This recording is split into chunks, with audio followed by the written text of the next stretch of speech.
Do you ever wonder why you walk into a store looking for a single shirt and you walk out with an entire outfit? That is not an accident. That's what we call merchandising inside the apparel industry. If your collection feels like an assortment of too many ideas, your customers will not buy from you. Today, I'm going to teach you how to think like a retail pro so that your collection will tell a story that actually sells itself. The Business of Apparel podcast is your one-stop shop to learn how to launch, grow, and scale your apparel brand. I'm your host, Rachel Erickson. Now let's jump in. Welcome back to the Business of Apparel podcast, where today we're going to talk all about merchandising. And here in the apparel industry, merchandising is actually synonymous with what we call product line management. Some companies call it merchandising. Some people call it product line management. Some people call it product management. If you were applying for a job, you would see jobs listed for a merchandiser, a PLM, or product line manager, or a product manager.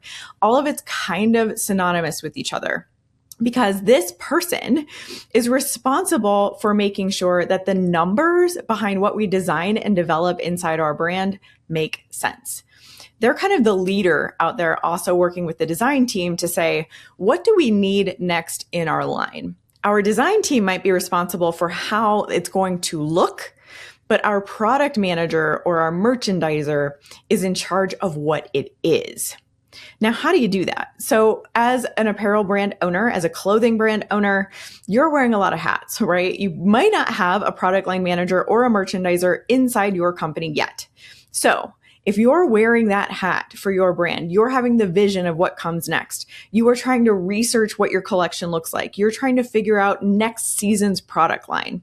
Let's walk through some of the steps today on how you can become like a pro merchandiser inside your own brand so that your collections start to sell faster and easier and become more profitable. Now, the first thing that you want to do as a merchandiser or a product line manager is, again, work with your design team upfront at the very, very beginning of designing a season to understand what the trends are. What are your competitors doing out in the market that you may not be doing, that you need to be doing? What are your customers asking for? And what do your customers not like about the current line?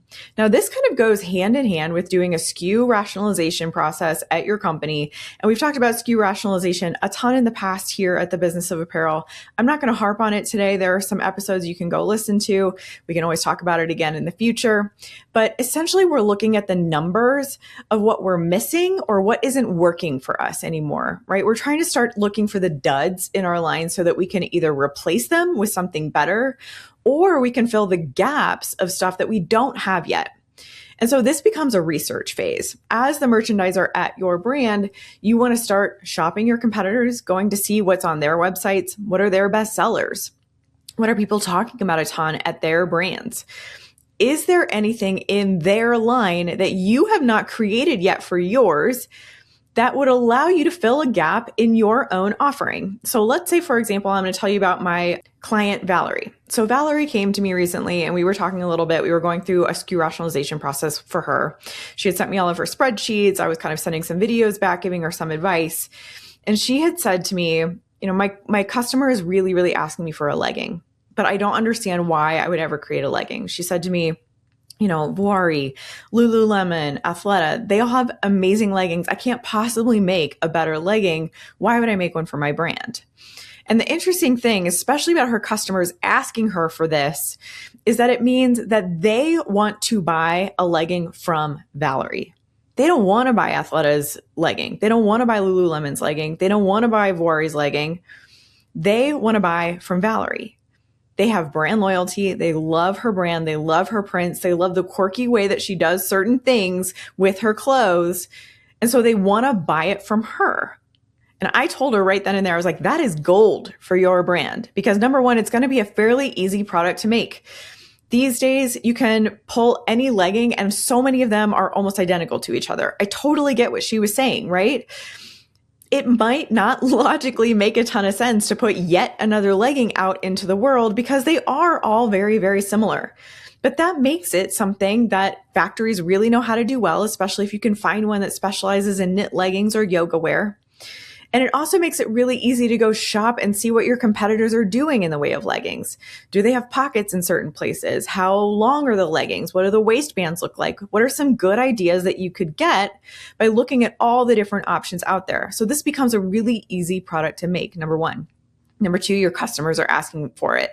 It's gold for you because they're already saying to you, if you make a legging, I'll come buy it from you. It's like that Field of Dreams thing, right? If you build it, they will come. And so if they're asking for a specific product, even if you think there's a bunch of other options out there in the world for them, make it, because they are saying to you, we want to come support you, but I wear leggings. And so I want you to make a legging for me. Okay. So that is definitely one piece of information that you should be bringing into your brand at this point as a merchandiser. What kind of things can we be adding to the line? Again, what things are duds? What sales have dropped off? We're not selling inventory of this jacket anymore. So we're either going to remove it from the line or we're going to replace it. And that is going to help us also understand another product that we're going to add to the future line. We need a new jacket. We need one that's going to replace the old one that's no longer selling very well. We need to make a better one. So that's the first thing that you're going to do. You're just going to get ideas for products. You've put in the hours, you've mastered the fundamentals, and your brand is no longer a passion project. But somewhere along the way, the hustle that got you here started to feel like a trap. You're building a business, not just making clothes, and you're starting to wonder if you'll ever crack the code to consistent, profitable growth.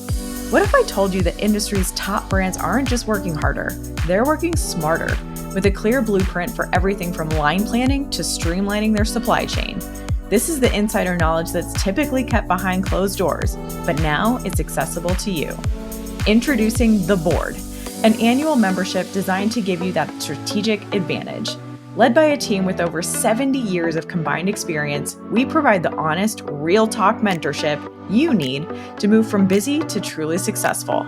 We'll show you how to focus on the small, consistent actions that lead to massive progress, helping you build a legacy without the burnout. It's time to stop second-guessing yourself and start building with purpose. Don't pay attention to the chaos. Pay attention to what actually matters. Join the board and unlock the proven systems that will transform your brand. Go to thebusinessofapparel.com to find the option that's right for you. I can't wait to see you in there.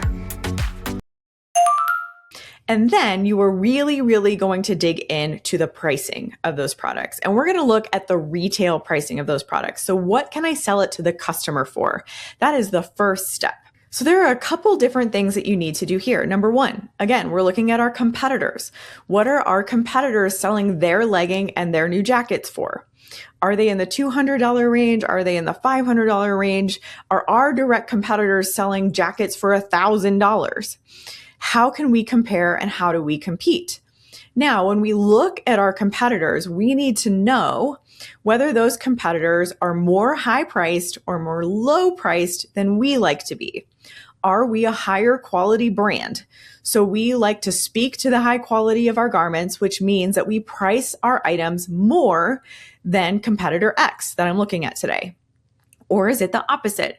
They price things really, really high. We want to be a value-driven brand compared to them. So we actually take their pricing and then we offer something at a lower price. You need to know where your position is in that space so that when you are looking at your competitors' pricing, it becomes very obvious whether you should be lower priced or higher priced than them. The second thing that you should look at is how does it align with the rest of your collection? So if you have a jogger and you're going to put a legging in, there's a good chance that they should probably cost something similar to each other. They don't have to be the same, but this is like your bottoms category, a jogger and a legging and any other kind of pant or something like that. It might want to be priced similarly so that when your customer comes to your website and sees, oh, all of the full length pants and bottoms on this website cost around this. That is going to make a lot of sense to them. It's going to give them a message that you know what you're doing and everything is very cohesive and it makes sense at your brand. It gives them a sense of safety that you know what you're doing when it comes to your costing. So that is the second thing that you then want to look at.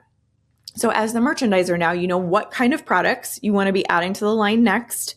You also now know how much you want to sell it to your customer for. Now, the key to profitability when you are a merchandiser and you are starting to put information out to your team and you are starting to design and you are starting to develop these products is to now know what to do with that retail price. And my best, easy, super quick advice to you is to take that retail price, divide it by 5, and that is your new target FOB cost for your factory. So if you think you can sell that legging for $100, now you are asking your factory to manufacture it for you at an FOB cost for $20. That is your target price. And you then need to work with your design team and your development team to find a fabric, to find trims, and to understand the profit margin that your factory is going to ask for to design into that $20 target FOB. What does that mean? It means that your designer should go try to find a fabric that's around $7 a yard or less, about a third of that target FOB. They should go find trims so that when you add them all up per unit, they're also around $6 to $7 per garment. You are going to end up finding that your factory profit, overhead, make, minutes, all of that is going to be about another third of that target FOB. So when you add all of those together, you get close to that $20 target FOB. And then you sell it to your customer for $100. After you've added shipping and you've added your duty fees and you've added your tariffs, you're probably bringing home a 70 to 75% margin percentage on that piece if you did it right. And that might sound high, but that is industry standard. An industry standard there is because you want your direct-to-consumer margin to be around that 70 to 75% so that if and when you are ready to sell to wholesale, you can grab a Keystone 50-50 margin percentage split with your wholesale account. So that's how the math works out. You go out, you do a bunch of competitor research, you work with your design team to figure out what the trends are. You figure out what styles need to be put in the line for the next season coming up. Then you figure out what the retail price needs to be, divide that by 5 to get your target cost, divide that by 3 to get your fabric cost, and now you are off to the races. You are looking at a profitable, sellable, highly in demand product line that your customers will just pull off your shelves like candy. Now, if you are ever looking for more one-on-one help with building out your line plan, SKU rationalization, you name it, I want you to come join the Apparel Founders Board, where we are doing all of that and so much more for our members. The Apparel Founders Board is growing every single month, and every single member who is coming in is renewing month after month, year after year. And we're seeing so many amazing success stories in there, whether it's from confidence to be on camera, to start marketing and selling your brand publicly, or whether it's from actually boosting your profits and sales. We have all kinds of success. If you have questions about it or about any merchandising stuff, please put your comments below here in YouTube. I would love to connect with you and chat with you about this topic or any other in the apparel industry. Thanks so much for being here with me this week. I will see you next week for the next episode of the Business of Apparel podcast. Thank you so much for listening to the Business of Apparel podcast. I would so appreciate hearing your thoughts on the show. And if you know someone who could benefit from it, please share it with them. My biggest desire is to help other apparel professionals understand the nuances of our industry so we can all work toward making better product for a better world. If you would like to connect further, I'd love to invite you to send me a message through my website, thebusinessofapparel.com, where I do weekly trainings through my YouTube video channel, a weekly newsletter, blog articles, and so many more resources to help you start and scale a profitable apparel brand. This podcast is produced by Box 7 Media, who I cannot speak highly enough of. If you're looking to start your own podcast, you can reach out to Jeremy at Box 7 Media on LinkedIn anytime.